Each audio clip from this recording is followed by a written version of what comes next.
talked about before how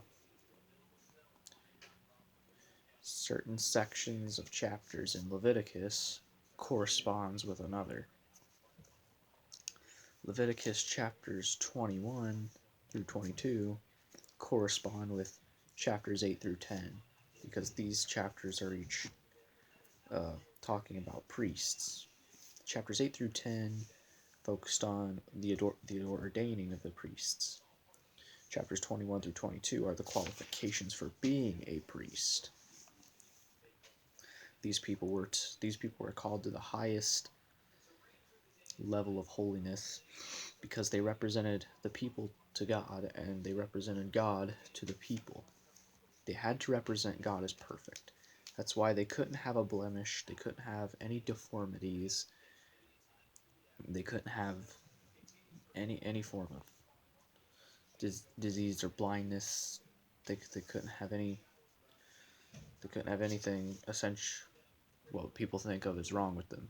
And it's not that God doesn't accept or love these kind of people, but because they were representing God, they had to be perfect. And because they were representing the people on the people's behalf and atoning for the sins of the people through the animal sacrifices, they had to be as close to perfect as a human can get. And this is a direct picture of Christ, because Christ was that perfect sacrifice. Christ didn't have a single blemish. He didn't have anything wrong with him. He was perfect in every way. So he was able to represent us. He was able to represent God to us and represented us to God, and he did it perfectly because he was fully God and fully man. He was God that took up on flesh.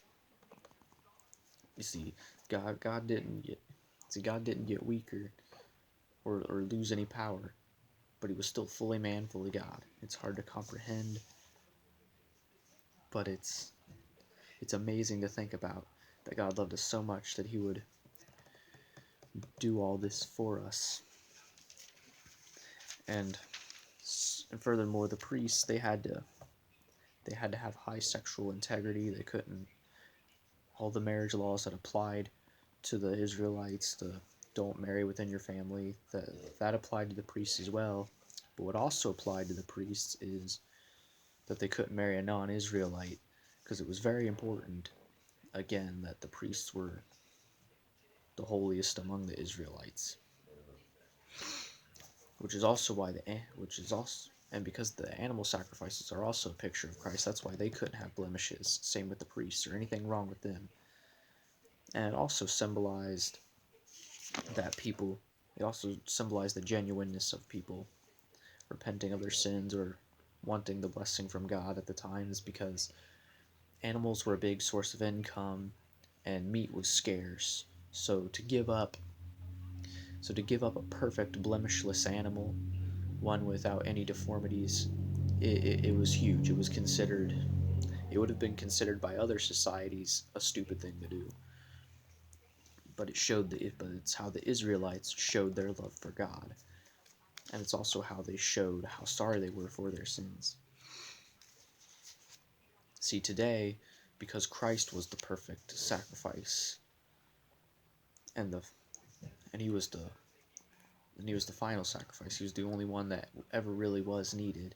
He was the only one that ever really could atone for all of us forever. But because he was blemishless, and because he was without deformity, he fulfilled the law, and he represented God's holiness to us. And because of him, we can appear blemishless and spotless and holy to God, because our obedience is actually his obedience, because when the Holy Spirit comes into us, when we accept Christ, our spirit and his spirit become one. And when God sees our spirit, he sees the spirit of Christ. His obedience is credited to us. And this is the picture that the priests and the animal sacrifices were making. Because they were representing the holy God to the people, they had to be as perfect as possible. and because they were representing the people to God, atoning for them through the animal sacrifices, they also had to be holy and as perfect as possible.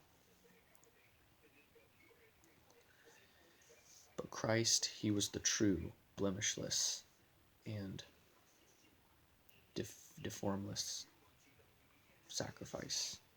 He atoned for it all. He fulfilled all of this in his life.